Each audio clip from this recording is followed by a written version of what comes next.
Hello and welcome to another video. Today I'm going to be showing you my process for this illustration of Sarah Crewe, a character from the book A Little Princess by Francis Hodgson Burnette. In the story, she starts out very wealthy, with fancy clothes and a fantastic life. Later, as things take a turn for the worse, she's forced to wear clothes that she's outgrown and work as a maid. I wish I had recorded the lovely princess version as well so you could see them side by side, but unfortunately I only recorded this one. Since this is the same character, I wanted to make sure it remained consistent from one version to the next. To keep things cohesive, I used a trick I learned while working at studios, and that's to bring in the first one and just use that as a guide, draw over top of it. When I was younger, I would have thought that was cheating, taking an illegal shortcut, doing it the wrong way. But now I can appreciate that when it's done properly, it's a really efficient and effective way of just making sure things line up and stay cohesive without being direct copies. This was actually part of a much larger collection that I made for my thesis, for my master's degree. I chose this story, this book, as the backbone of the project because I wanted to just be able to focus on my art instead of on writing, which is something I didn't study.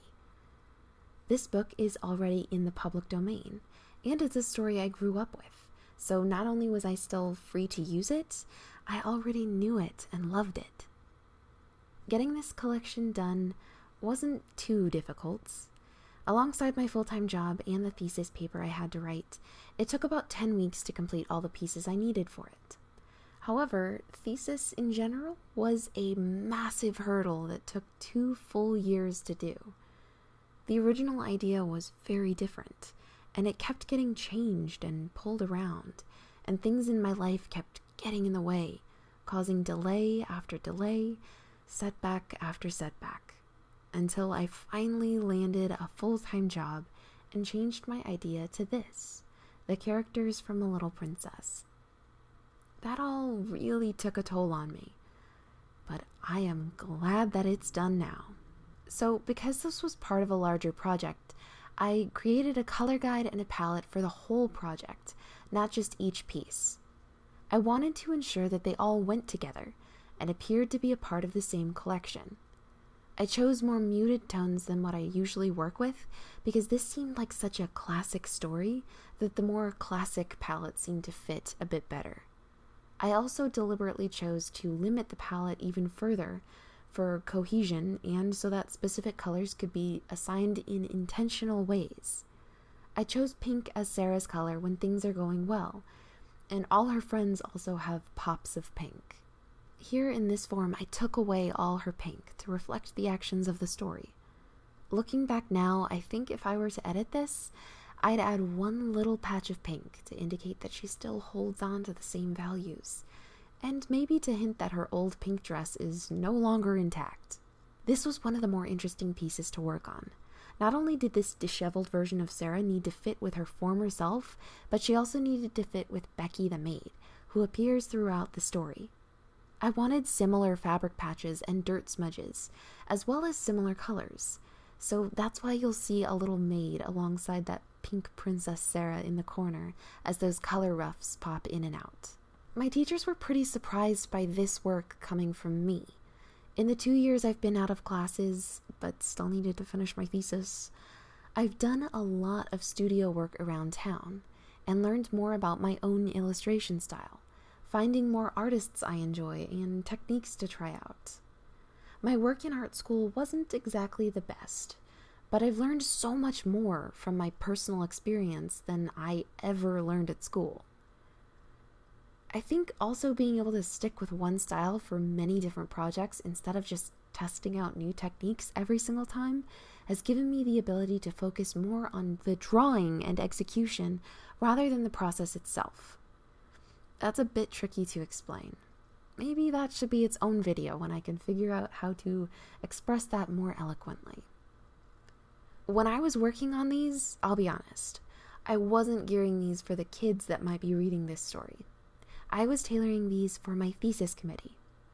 They needed to be simple and straightforward enough that I would be able to get them all done in time, but they also needed to have enough complexity that they would be approved by the people on my committee. Previously, I would draw simple shapes and maybe throw a little shading in. Maybe.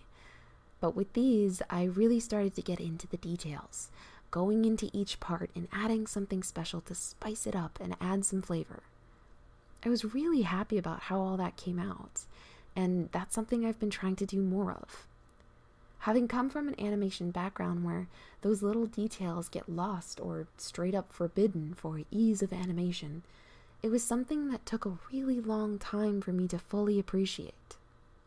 When other students in class would spend hours and hours on tiny little details, it used to baffle me because it was stuff that I was always kind of told no one was going to see anyway, and it wasn't worth the hassle.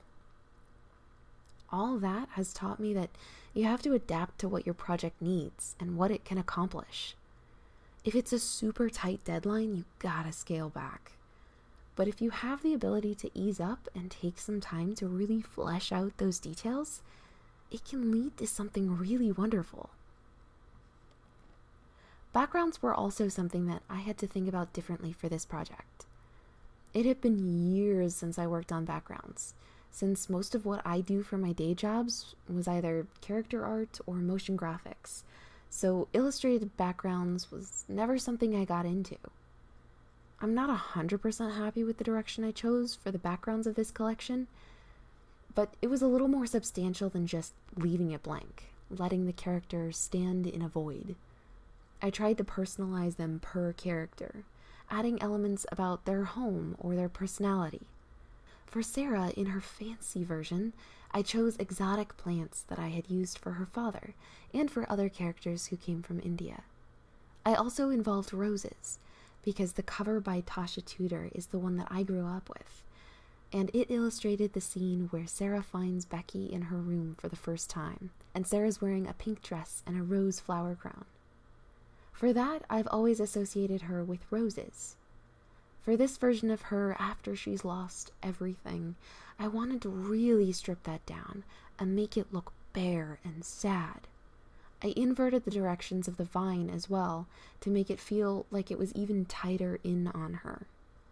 I toyed around with the idea of putting dead flower petals somewhere, but in this style it just looked like stray shapes, so I chose to leave them off. As I was working on all these, I knew I was still used to working very simply and leaving off the details. So I would do all the normal colors first and then keep asking, what's one more detail I can enhance? Or what still looks bare? And if there were large chunks that looked plain, I would try to embellish them somehow, unless they were meant to be intentionally bare. I'm not sure I've mentioned it in another video yet, but just in case, I've been toying around with leaving that navigator window up as I record these. This is not something I usually find useful as I'm drawing. I don't think it helps give me a better understanding of the overall look, because I usually just quickly zoom out to see the overall piece.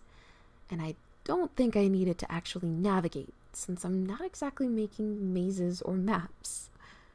But for the recording, it gives a better understanding of what I'm working on, since it's so sped up. And if it's a part that I'm zooming in and out on a lot, the navigator window can just be that nice, steady part to watch. I find the zooming a bit sickening sometimes if it's sped up too much. Inside that navigator window you can see a white rectangle, which just indicates where I'm at and what my screen is actually showing in the main window. Overall, I worked in a very similar fashion to most of the pieces on this channel. I painted all the color block shapes on their own layers, being careful to name them appropriately. Then I locked the transparency of them and painted on top of those shapes.